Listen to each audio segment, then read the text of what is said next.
Ce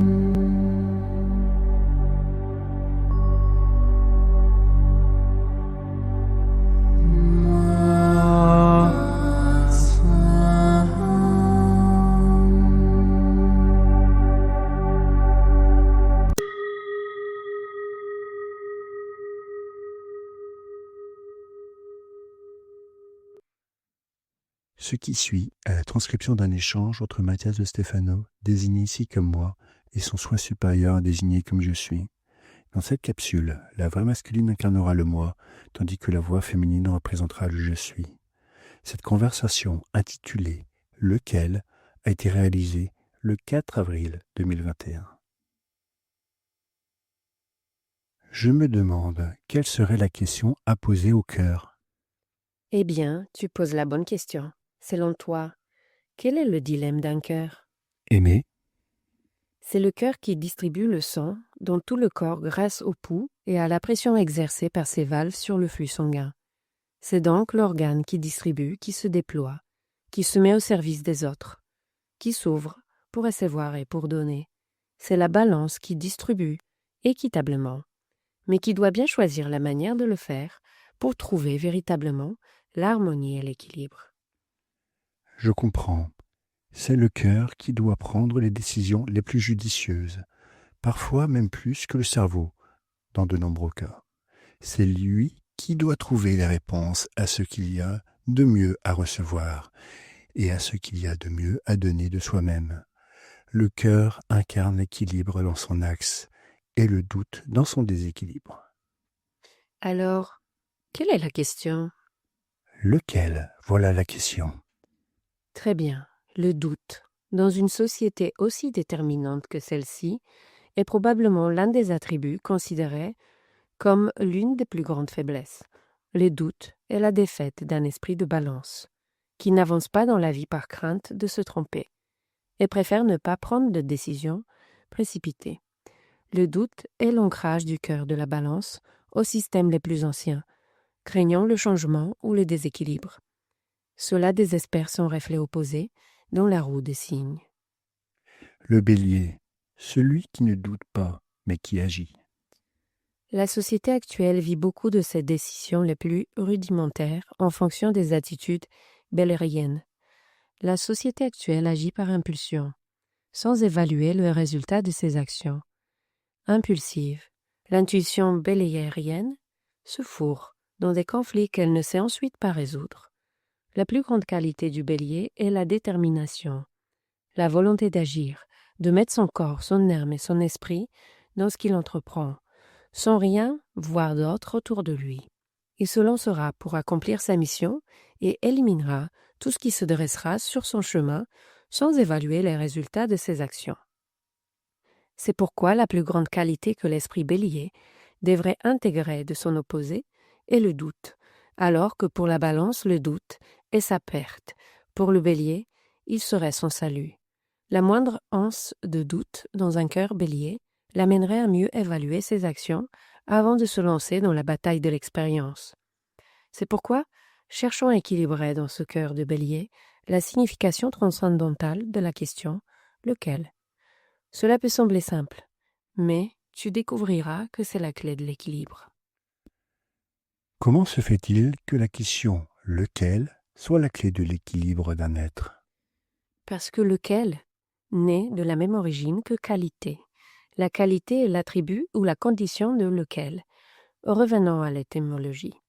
Tant le mot espagnol qual que le mot anglais which ont la même origine, qui nous ramène à l'indo-européen quo, chose, objet, quoi, mais avec un nouveau suffixe issu du mot lican, signifiant forme, corps, figure, qui donne naissance à l'anglais like, comparatif, qui tend à prendre la forme de quelque chose de semblable, qui ressemble à autre chose, et qui, en latin, donne lieu au suffixe li, quali, qualis, quel, tali, talis, tel.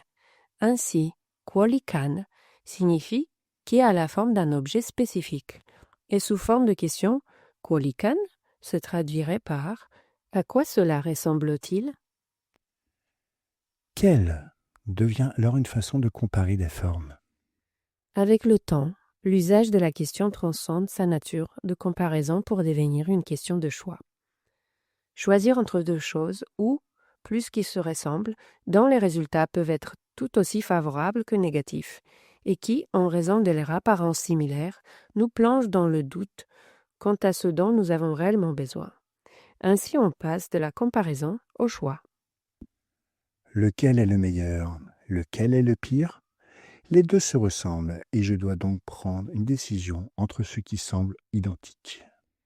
La question lequel est une clé fondamentale dans cette société qui veut tout, et elle est liée au cœur par sa quête incessante d'équité entre les parties, en essayant de trouver l'équilibre entre ce qui est donné et ce qui est reçu, entre le bien et le mal. Alors, cette question nous plonge dans un doute constant. Qu'est-ce que quelque chose qui nous maintient dans l'indécision peut nous apporter de bon? Qualité. Nous en avons beaucoup parlé. Les qualités humaines, spirituelles, physiques, émotionnelles. Tout mot se terminant par T, en anglais T, vient de qualité de quelque chose, c'est-à-dire qu'il ressemble, qu'il possède quelque chose de similaire à autre chose. Quelqu'un qui voit très bien possède la qualité de la vision, mais dans notre langue, il est très pauvre de dire qualité de vision. La forme correcte serait il possède la qualité d'un aigle. La phrase fait référence au fait qu'il possède l'attribut de quelque chose de semblable que nous pouvons comparer à la vision, car la vision en soi ne possède aucune qualité. Pour reconnaître une qualité, elle doit être comparable à autre chose. Éveiller une qualité, c'est reconnaître ce facteur comparatif d'un aspect interne de l'individu par rapport à d'autres aspects du monde extérieur. Donc cette question peut aussi être abordée sous l'angle des aspects conditionnels de l'ego ou de l'inconditionnalité de l'être. C'est exact. Du point de vue de l'ego et de ses conditions, la question lequel te mènera au doute, au choix entre une chose ou une autre, le doute existentiel constant du cœur, qui consiste à choisir entre ce qu'il veut plus ou moins, à choisir entre telle ou telle personne, entre tel ou tel objet. Mais du point de vue inconditionnel de l'être, la question lequel nous amène à découvrir nos qualités ou à en acquérir de nouvelles. Comment utiliser correctement cette question alors? Pour attirer ce que tu désires, tu dois devenir ce que tu désires. Loi de l'attraction. Celle-ci est liée au donner et au recevoir. Tu ne peux pas espérer recevoir quoi que ce soit en toi sans avoir d'abord donné quelque chose de toi. Et pour recevoir quelque chose de concret, tu dois donner quelque chose de concret. Si tu veux recevoir de l'amour, tu dois donner de l'amour. Personne ne reçoit d'amour en donnant de l'argent.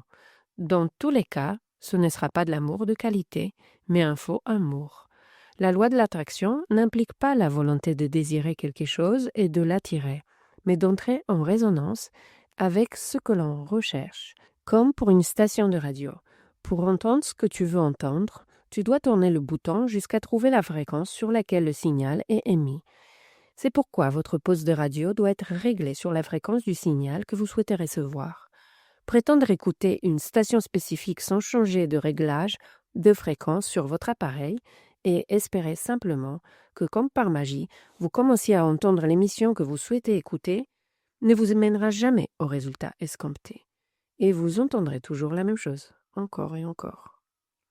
Je comprends mieux maintenant, grâce à cet exemple, ce qu'est l'attraction. Pour pouvoir écouter ce que tu cherches, tu dois te mettre au diapason, changer de fréquence, devenir ce que tu cherches. Les anciens faisaient de même avec les fréquences de la conscience. Sans radio, ni télévision, ni Wi-Fi, ils utilisaient une autre manière de recevoir cette information, en activant la qualité de ce qu'ils souhaitaient intégrer. Comment fait-on cela? S'ils voulaient avoir une meilleure vision des choses, ils agissaient comme un aigle. S'ils voulaient être des meilleurs chasseurs, ils agissaient comme un puma. S'ils voulaient être plus patients, ils agissaient comme un serpent. S'ils voulaient être plus sages, il agissait comme un éléphant. S'il voulait être en équilibre, il agissait comme un héron. S'il voulait être agressif, il agissait comme un lion ou une lionne. S'il voulait se connecter à tout, il agissait comme un arbre. S'il voulait mieux communiquer, il agissait comme l'air. En imitant la nature. En canalisant l'existence. C'est de là que proviennent les techniques asiatiques telles que le kung-fu, le qigong, le tai chi et tant d'autres.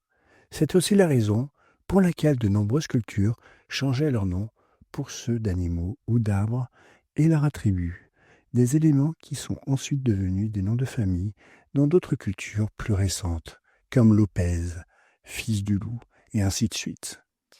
Exactement. Les anciens se demandaient quelle est la qualité dont j'ai besoin dans ma vie, et la cherchaient dans les qualités du monde extérieur. Ainsi, en trouvant ce qu'ils cherchaient, ils commençaient à agir, à l'instar de ce sujet ou de cet objet, pour éveiller cette qualité. Mais il y a quelque chose de bien plus facile à identifier concernant la manière dont nous activons des qualités que nous ne possédons pas. Lequel? Aimer. L'amour est magnétique. Il fonctionne par polarité négatif et positif. Les deux s'attirent, c'est-à-dire que l'un a besoin de l'autre, et le négatif cherchera la qualité du positif pour compléter son énergie. Quand on tombe amoureux, quand on aime quelqu'un, que ce soit sous forme de couple, d'amitié ou d'admiration, on a tendance à agir comme cette personne.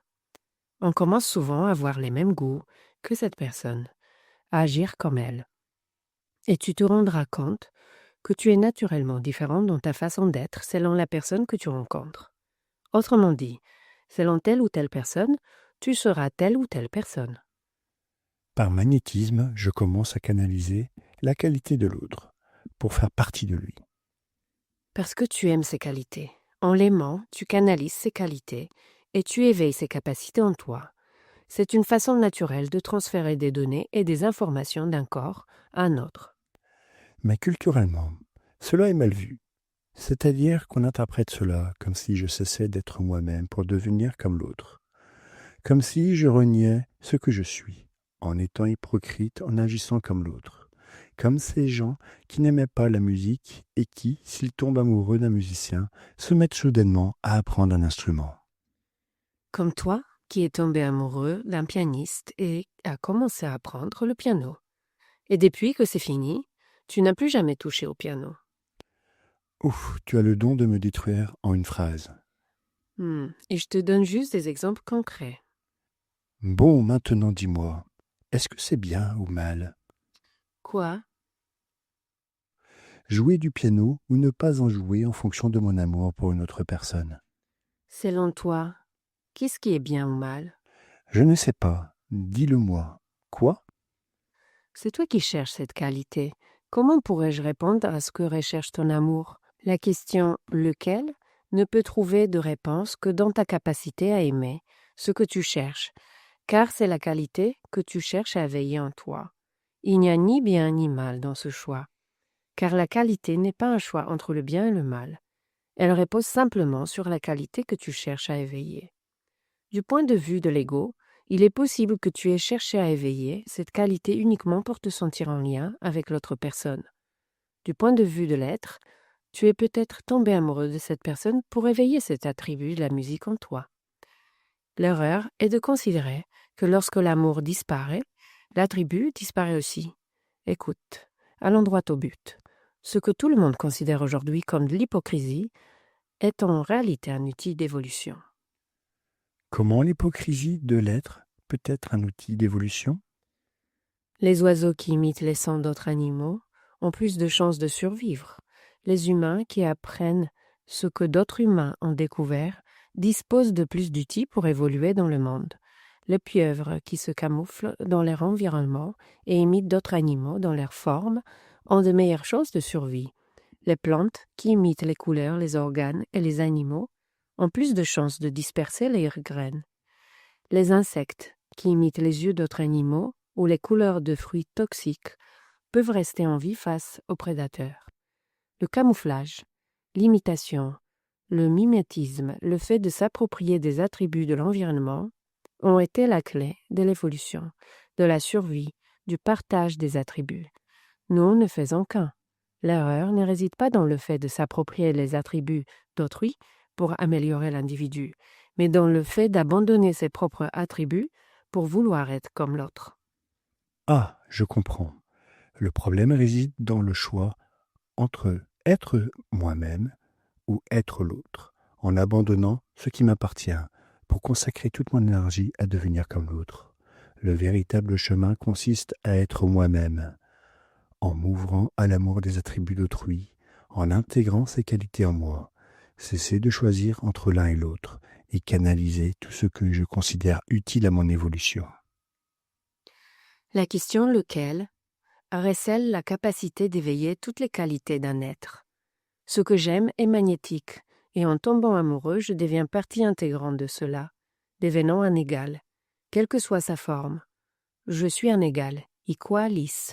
J'éveille ainsi sa qualité en moi, améliorant l'être que je suis.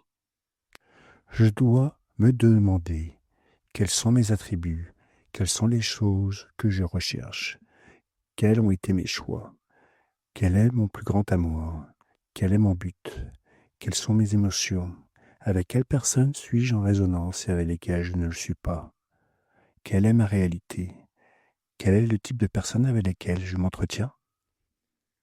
Pose-toi toutes les questions qui commencent par quel, et tu sauras à quoi tu te réfères, à quoi tu t'identifies ou espères t'identifier. Tu découvriras ce qui résonne en toi, la fréquence de ta radio, et tu pourras ainsi identifier vers quoi tu souhaites aller, te transformer. La question « lequel ?» est la clé de ton cœur, qui reçoit et donne en fonction de tes qualités. Je m'ouvre à la compréhension de mes qualités, et dans mes doutes, je reconnais ce que je cherche à être. Je suis la qualité. Et je cherche ta qualité en moi. Mais d'abord, tu dois te poser la bonne question. Quelle est ma qualité ?